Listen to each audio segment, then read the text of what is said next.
आज के एपिसोड पे डिस्कशन करने से पहले I would like to request you to subscribe our YouTube channel and follow us on Facebook and Twitter as well. इसके अलावा अगर आप हमें सपोर्ट करना चाहते हैं तो that you can do through a Patreon also. Facebook, Twitter और पेट्रियन की जो लिंक्स हैं वो इस वीडियो की डिस्क्रिप्शन में आपको मिल जाएंगी। इसके अलावा इस चैनल के अबाउट सेक्शन में भी आपको इन तीनों वेबसाइट्स की लिंक्स मिल जाएंगी। सर्बिया से एक यूक्रेनी जहाज उड़ता है 11,000 किलोग्राम के वेपन्स लेके, जिसने उर्दून में पहले लैंड होना था, फिर सऊदी अरब में लैंड होना था फ्यूल भराने के लिए। उर्दून में पहले वो लैंड होता, फिर सऊदी में लैंड होता और सऊदी के बाद वो इंडिया में लैंड होता और इंडिया के बाद उसकी जो फाइनल डेस्टिनेशन थी वो बांग्लादेश के अंदर थी। और वो जो वेपन्स थे इस जहाज़ के अंदर 11,000 किलोग्राम के वेपन्स, वो भी बांग्लादेश की बीजीबी और बांग्लादेश की फ़ौज के जो दूसरे हिस्से हैं उनके लिए मंगवाए जा रहे थे। ये यूक्रेनी जहाज़ जिसका अमला भी यूक्रेनी था, ये जब सर्बिया से निकला है और उर्दून की तरफ जा रहा था तो यहाँ ग्रीस के पास पहुँच के पायलट ने कंट्रोल टावर से राब्ता किया कि मेरे जहाज़ के इंजन में ख़राबी पैदा हो गई है, लिहाजा मुझे ग्रीस के शहर कवाला में लैंड होने दिया जाए, क्योंकि तब पायलट के नज़दीक तरीन जो शहर था वो कवाला था। इजाज़त तो मिल गई कवाला की एयरपोर्ट पे लैंड होने की पायलट को, लेकिन पायलट कभी वहाँ पहुँच ही नहीं पाया। वहाँ से कोई 40 किलोमीटर दूर खेतों में जहाज़ गिर के तबाह हो गया और उन खेतों के पास 2 गांव थे करीब में। इस क्रैश साइट के पास इन गांव के लोगों के मुताबिक कम से कम 2 घंटे तक वहां पर बड़े शदीद किस्म के धमाकों की आवाज़ आती रही जहां पर जहाज़ गिरा है उस साइड से। अब ये तो अंडरस्टूड सी बात है कि अगर जहाज़ में वेपन्स थे बांग्लादेश की फ़ौज के तो ये धमाके तो उनके होंगे, लेकिन एक मिस्टीरियस किस्म का वाइट स्मोक उस जगह पे देखा गया। ये अजब बात है, वाइट स्मोक। बीबीसी ने खबर लगाई है कि Greece plane crash, cargo aircraft was carrying weapons to Bangladesh minister. इसमें वो ग्रीस के एक फायर ब्रिगेड ऑफिशियल को कोट करते हुए बीबीसी वाले लिख रहे हैं कि in other words intense smoke and heat as well as a white substance that we do not recognize, so a special armed forces team has to inform us what it is and whether we can enter the field। एक अजीब सा white substance उनको मिला है crash site वाली जगह है ना, वहाँ से।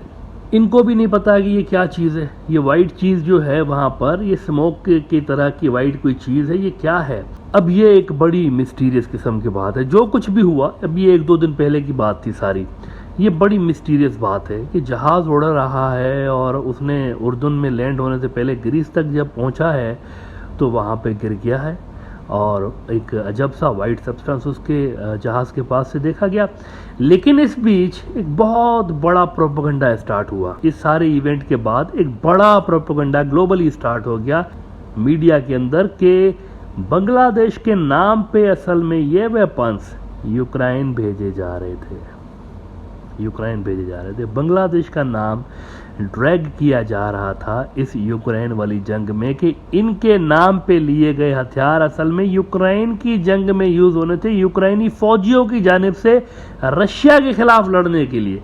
इसीलिए वो कार्गो जहाज भी यूक्रेन का था और उसका अमला भी यूक्रेन का ही था।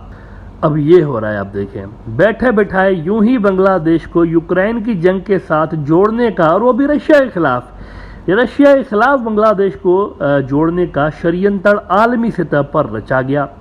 सर्बिया का डिफेंस मिनिस्टर, जहां से ये हथियार बांग्लादेश आ रहे थे वहां से लिए गए थे सर्बिया से, सर्बिया का डिफेंस मिनिस्टर इस तरह के इल्ज़ामात के बाद सामने आया और उसने कहा कि ये सब झूठ और बेबुनियाद बातें हैं। ये हथियार यूक्रेन जंग में नहीं बल्कि बांग्लादेश की फौज के लिए जा रहे थे।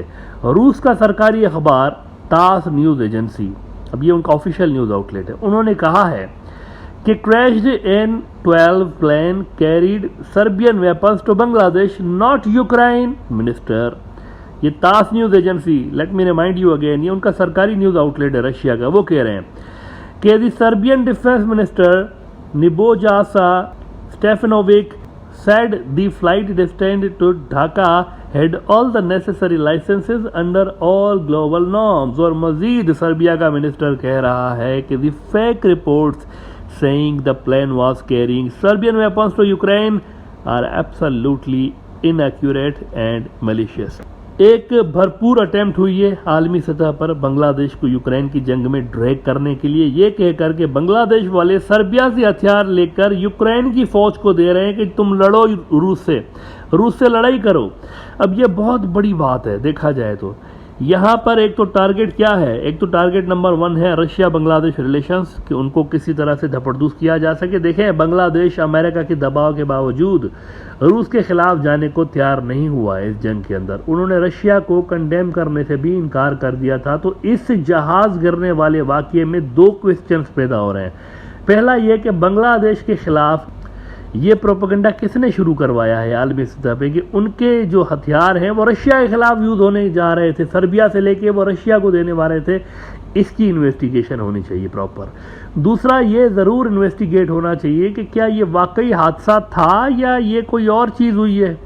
सोचने की बात है ना, वो वाइट सब्सटेंस क्या था, वो क्या चीज़ थी भाई। अब देखें इस तरह के वाक़यात हो रहे हैं कि जहाज़ गिर रहा है और उसके साथ ही एक प्रोपेगेंडा का बाजार गर्म हो जाता है। अब देखते हैं इसमें क्या होता है आगे चल के, क्या इन्वेस्टिगेशन सामने आती है। लेकिन बहुत बड़ा इवेंट हुआ है ये। अब जैसे जैसे इसकी इन्वेस्टिगेशन सामने आएंगी तो कुछ मज़ीद पता चलेगा। आखिर में मैं आपके साथ ये खबर शेयर कर दूं कि कुछ और भी हो रहा है हमारे रीजन के अंदर, साउथ एशिया के अंदर। इंडियन आर्मी चीफ साहब ये आए हुए हैं बांग्लादेश, और वो भी 3 दिनों के लिए। और इस दौरे का रीज़न इंडियंस कह रहे हैं कि he is visiting Bangladesh to further strengthening defense and bilateral ties। ये डिटेल सिर्फ दी गई है मीडिया को कि जी डिफेंस टाइज को स्ट्रेंथन करने के लिए भाई साहब गए हुए हैं बांग्लादेश।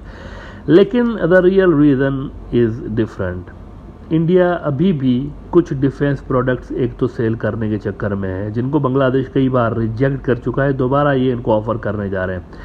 इसके अलावा क्वाड अलायंस के लिए भी मिलिटरली इंडिया साउथ एशिया के रीजन के 3-4 मुल्क जो है ना, खास तौर पर भूटान, नेपाल, बांग्लादेश, श्रीलंका और इसके साथ वैसे म्यांमार भी है, इनको अपने साथ मिलाने की नाकाम अटैम्प्ट्स इंडिया कर रहा है। चीन का इस रीजन में देखें मिलिट्री इन्फ्लुएंस है, मिलिट्री डिप्लोमेसी जो है ना उनकी बड़ी स्ट्रांग है चाइनीज़ की। इसको काउंटर करने के लिए ये सारे अटैम्प्ट्स हो रहे हैं इंडिया की जानिब से। अभी 1-2 रोज़ पहले ही इंडियन रिक्शा वाले मंत्री, नींबू मिर्ची वाले बाबा जो कि नींबू मिर्ची लगा रहे थे, आपको याद होगा राफेल जहाज़ों को, नींबू मिर्ची वाले बाबा राजनाथ सिंह साहब ने 2-3 रोज़ पहले कहा है कि हम अपनी शक्ति से अपने पड़ोसी मित्रों, अपने पड़ोसी दोस्तों को भी सपोर्ट करेंगे। म्यांमार, बांग्लादेश, भूटान, नेपाल वगैरह वगैरह इनका उन्होंने नाम लिया। तो सवाल ये है, इनसे पूछना चाहिए सवाल, जर्नलिस्ट बरादरी को ये पूछना चाहिए कि भाईजान आप किसके खिलाफ इनको सपोर्ट करेंगे, इन मुल्कों को। आप तो कह रहे हैं कि इनकी हम सपोर्ट करेंगे, किसके खिलाफ सपोर्ट करेंगे इनकी, मतलब इनको किससे थ्रेट है। इन सारों की तो आपस में किसी किस्म की कोई जंग नहीं हो रही और ना ही नियर फ्यूचर में कोई इस तरह की जंग का इम्कान है। तो आप किसके खिलाफ इनको सपोर्ट करेंगे ये तो बताएं। आप कह तो रहे हैं कि हम हमेशा रेडी हैं, हमारी नेवी रेडी है, ये उन्होंने कहा कि हमारी नेवी रेडी है। किसके खिलाफ आप इनको सपोर्ट करेंगे। देखें basically they want the support of these countries against China, और कोई बात नहीं है। वो एक मिलिट्री अलायंस बनाने के चक्कर में है कि भाई थोड़ा सा हमारे साथ भी इनके डिफेंस टाइज बन जाए, क्योंकि चाइना के बड़े स्ट्रॉन्ग है इन मुल्कों के साथ, हमारा भी इधर हो जाए। भूटान का एक है, भूटान एक ऐसा मुल्क है जिसके साथ इंडिया की अभी भी मैं समझता हूँ कि डिफेंस टाइज चाइना से बेहतर हैं, लेकिन वो भी एक डेवलपिंग स्टोरी है। वहाँ पर भी थोड़ा सा टेबल्स टर्न होना शुरू हुए हैं। डिप्लोमेटिकली वो इंडिया पर रिलाई नहीं करते, खुद ही अब वो वहाँ पर अपने बाउंड्री डिस्प्यूट्स रिजॉल्व कर रहे हैं, 1-on-1 मीटिंग्स कर रहे हैं। इंडिया को बीच में पहले लाते थे, अभी नहीं लाते। तो हो सकता है कि अगर वो डिप्लोमेटिक एंगल उनका सीधा हो जाता है इनके साथ, चाइनीज़ के साथ, तो उनके डिफेंस रिलेशंस भी हो सकता है कि आने वाले दिनों में इनके साथ बढ़ जाएं।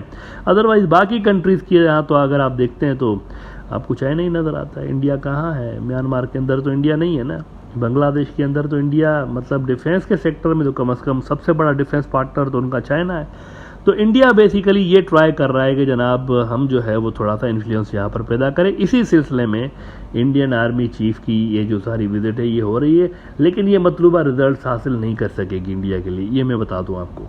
ये मतलूबा रिजल्ट हासिल नहीं कर सकेगी क्योंकि चाइना की जो रूट्स हैं वो काफ़ी डीप हैं इन मुल्कों के अंदर। चाइनीज़ मिलिट्री की जो रिलेशंस है वो काफ़ी पुराने हैं, कई साल से वो वहाँ पर इस रीजन के अंदर इन हैं और उनको डिसमेंटल करना इतना आसान नहीं होगा इंडिया के लिए।